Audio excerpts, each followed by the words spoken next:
Hi, welcome to Pilates for Runners. This session is focusing on core.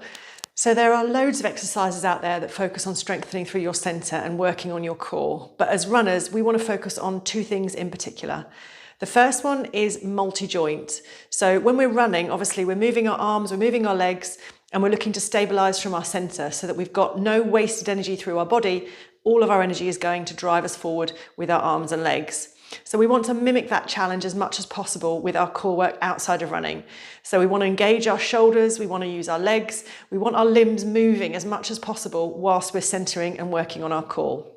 The second thing we want to focus on is endurance. Okay, so forgetting about the reps and short, sharp bursts of work, we want to actually work more on time-based activities. So the best comparison is between a marathon runner and a sprinter. You want to train your core muscles like a marathon runner, which means low level, continuous, working on those endurance muscles. So we're going to make sure that when we're doing our core work, we're doing time-based activities rather than short, sharp bursts of work. It doesn't mean that when you're doing short, sharp bursts of work that you aren't getting any core work. It's just not the most effective way to strengthen through your centre. So with that in mind, we're going to work on our core by finding our hip bones. We're going to walk our fingertips in a little bit and then down a little bit. So we're just below the hip bones, and we're going to dig our fingertips in. Now that's one of our core muscles under there. Your core muscles are actually a group of muscles working together close to your pelvis and spine to help stabilize it. Now because they're all linked with connective tissue, if you focus on engaging one of them, they're all going to start kicking in and working. So we're going to focus on engaging this one. We're going to take a big breath in through the nose. Pause at the top, and we're going to tighten the muscles underneath our fingertips as much as we can. So pulling in, you can't breathe over that. So as you exhale, I want you to just gently relax those muscles. Try not to push them out, just relax them. And again, big breath in. Pause at the top. Now think about pulling them in just halfway. And then release again, still a little bit too strong to maintain. And again, in through the nose.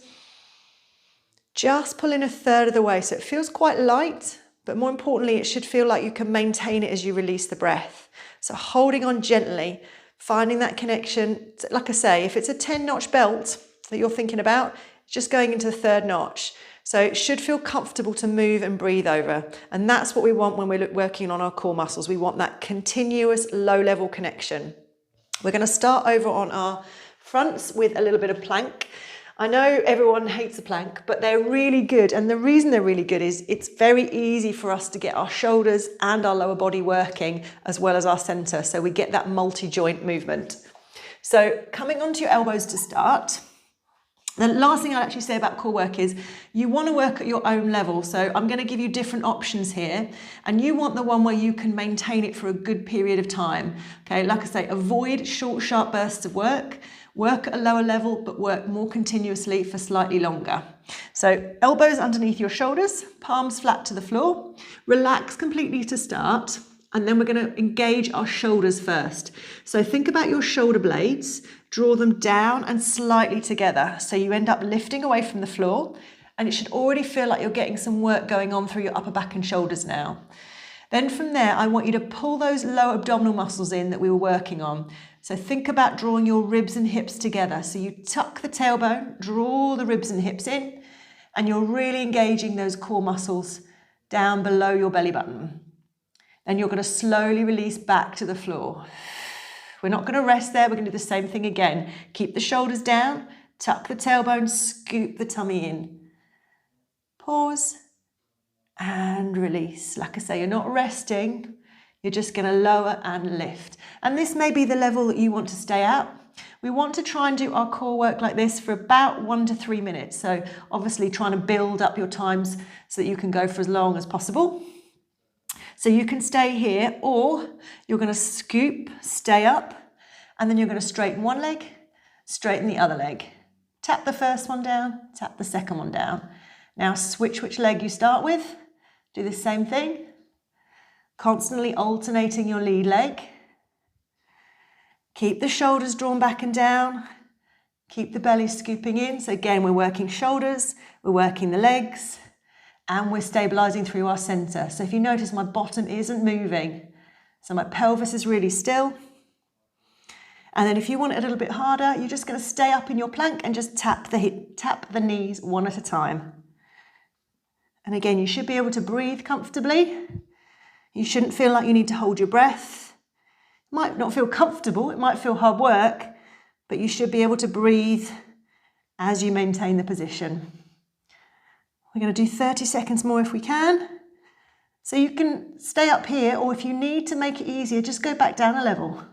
Go back to bending the knees, or go back to knees down and just scooping and lifting away from the floor. So that's what I'd say. If you're looking to increase the length of time that you're doing an exercise, work up to the highest level and then work your way back down again, so that towards the end, when you're tired, you're able to maintain your form whilst also carrying on your endurance. Last 10 seconds. Remember, ribs to hips, shoulders down. Last few. And then when you're ready, one knee down, then the other.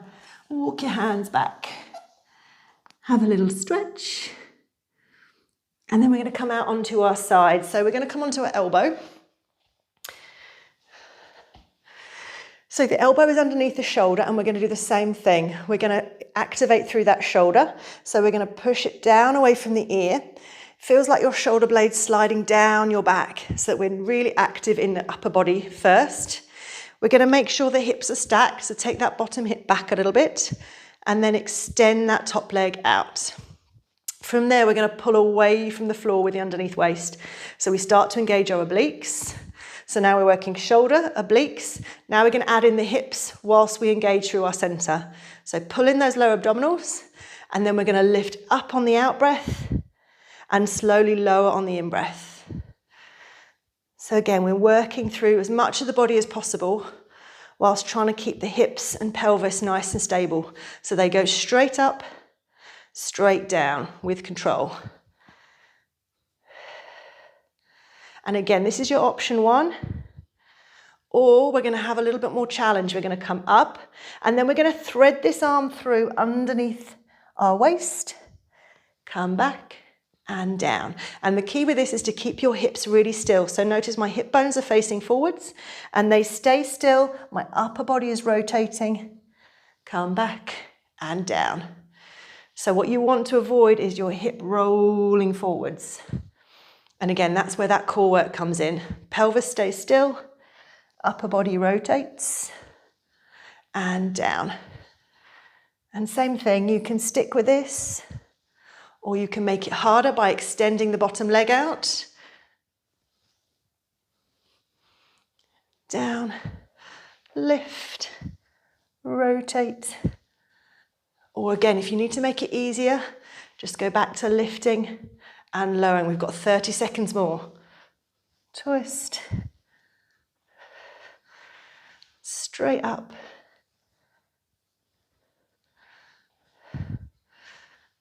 Keep that shoulder down away from the ear. Keep those hips nice and still. Lift, keep really still in the lower body. Good, last one. And down. From there, just come up. Reach up and over with this arm we were supporting on, so we just stretch out the obliques we were working on this side. Come back, and then we're going to do the same on the other side. So sweep your feet to the other end, down on the elbow, stack the hips to take that bottom one back a little bit so the hip bones face forward. Shoulder draws down away from the ear, so we're already working the upper body. Get the obliques engaged, lift away from the floor. Gently engage those lower abdominals. Top leg extends out, and then start by just going straight up, straight down. Lift and down. And then when you're ready, we're going to add that little bit more work through our pelvis, or pelvic stability, I should say. So a little bit more work through the core to keep the pelvis still. And then rotate, come back and down. And this has the added bonus that we get a little bit of thoracic mobility. So thoracic spine is around the rib cage. And we can get quite stiff as runners in our upper back. So we're working quite hard through there to keep nice and tall through the spine. So a little bit of thoracic mobility is a nice bonus. lift. Good, last 30 seconds. Remember, you can increase your work by extending the legs, or you can take it back down if you need to.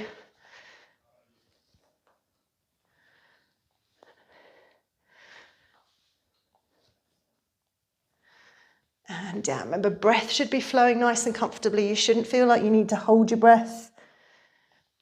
So lower abs should be pulling in comfortably. Good, last one. Lift, hold as you thread, and down. Again, just push up, and then lift that trailing arm all the way up and over, stretch out. And then come back. We're going to come onto our backs. Now you can do some really good core work lying on your back, but it does mean that your shoulders are much harder to engage and get working. So instead of lying flat on the floor, we're going to be up on our elbows. But if you need to, you can come into this position so that you're a little bit more supported through your upper back. So that's the easiest version, because obviously you're not working as hard, through your shoulders. But if you can, elbows pull back so that they're underneath your shoulders. Try not to have them in front because you'll sink into them. Then from there, we're going to do the same thing. We're going to engage the shoulders first. So draw your shoulder blades down and together so you lift away from the floor. And you can already feel that work going on in the upper back. Then we're going to lift the rib cage so that we come into what's called neutral. We don't want to be flattening the lower back to the floor. We don't want to be arching up towards the ceiling. So find a midpoint that's going to be your neutral. Keep the shoulders down. Now your work is going to be in those lower abdominals to keep the pelvis still. Okay, so not allowing the back to sink to the floor or lift up as we move the legs. So draw the lower abs in. You can either have your feet flat here, that's the easier version. Lift your heels so your toes are barely touching, and you'll feel to hold neutral, that's a little bit harder work through your core. Or bring the legs to tabletop.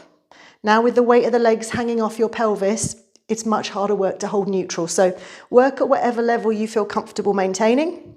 We're going to open the legs out wide, come back, and then extend them to the ceiling.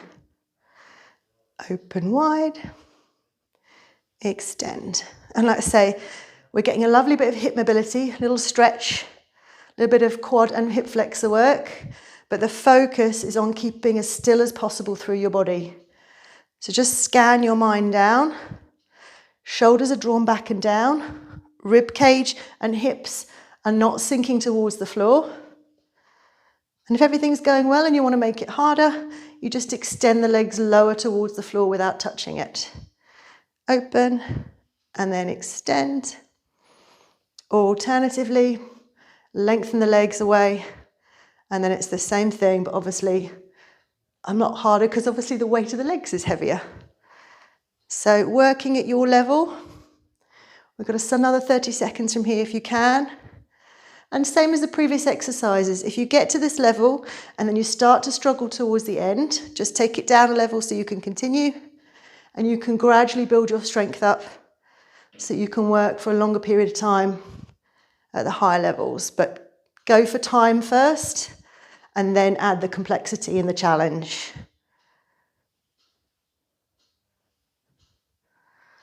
Good, last 15 seconds.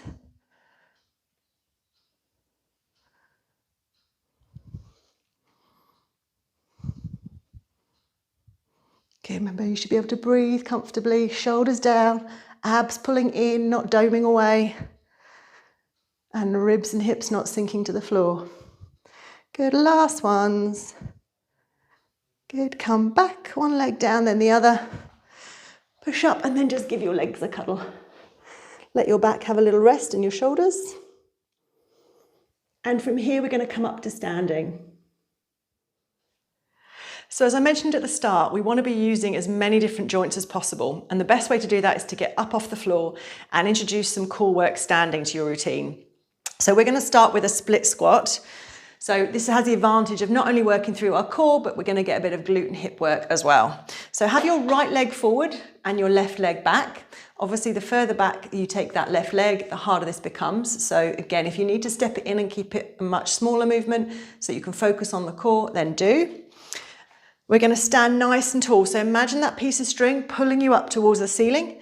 The ribs lift away from the hips and the tailbone tucks into neutral. So we're not poking the bottom out behind, but we're also not tucking too far under either. So find that midpoint. Draw the shoulders back and down. Engage those lower abdominals. And then to begin with, just doing a simple down and up, trying to get the back knee as close to the floor as possible, whilst keeping as tall and open in your front as possible. You can have the arms out wide to help you balance. If you want to make it harder, you just bring the arms in. And then we're going to add a little bit more challenge. You're going to drop down and you're going to rotate to that right knee. Come back and then up. Okay, and the key with this is to keep your hip bones facing forward as you rotate. So it's that pelvic stability, isolating that stillness here while you move the upper body round and back. If you need to make this easier, stay up, don't do the squat, and just focus on the rotation to the right, keeping the hip bones facing forward. If you need to make it harder, you just stay down and don't come back up. Rotate and return. Last 30 seconds.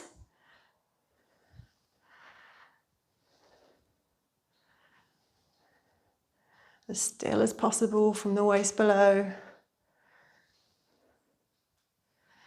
Good, last 10.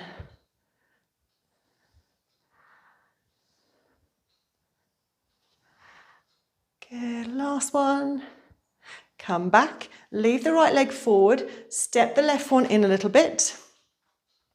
So you want a nice soft knee on this right leg. I've got a little hinge from the hip, so gravity obviously wants to pull us down here. You're going to fight gravity and try and stay nice and tall. So this is going to have an added bonus of a bit of back work, back extension work, a little bit more core because we've got this hinge position. Now keep this left leg light. We're going to bring it in. And then as we slide it away again, we're going to lift the arms up and in. And the key with this is to stay as still as possible through the body whilst the leg and arms are moving. When you're ready to add a little bit more, see if you can take the foot off the floor. Again, if you need to, leave it connected so that you can keep that balance. If you want to make it harder, you're going to hinge further forward, so it's much more core, much more back, and then same thing, out and in.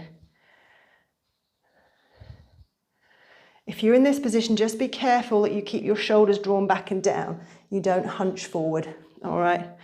Think about the tip of the head, tip of the tailbone, reaching away from each other. A few more if you can. And these are great for core because you're working through the whole body now, much like when we're running. You're working through the hips, the feet, ankles, shoulder, back, all whilst the core is engaged. Last ones. Try to come up slowly with control. And then we're going to shake it off and switch sides. So right leg forward, left leg back. Hip bones face forward. Remember, arms out if you need that help.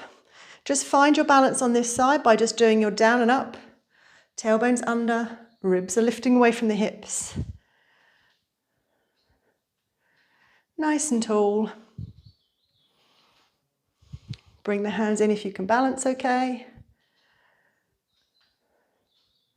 Then when you're ready, we're twisting to that left leg. Down, twist, return, and up. To make it easier, just stay up. Don't do the squat. So you can focus on the core work, not worry so much about the hips and glutes. Still trying to keep still from the waist below. And if you want to make it harder, drop down, stay down. So obviously you're working much harder through the glutes and hips in this position, which then puts an added strain through your core. So just increasing the work through the whole body. Lower abs in, shoulders back and down. Good, last 30 seconds.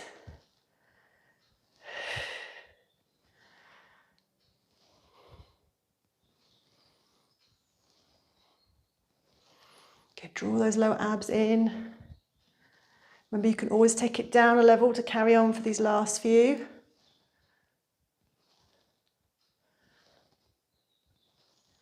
Last ones. Come back up, keep the weight in that left leg.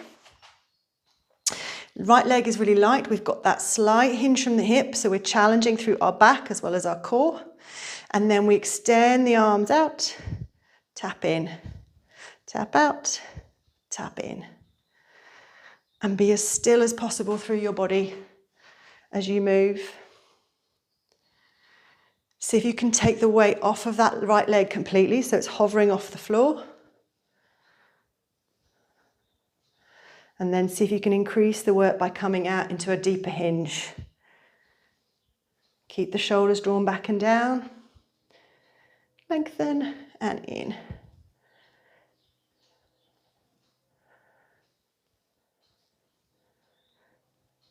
Good, a few more.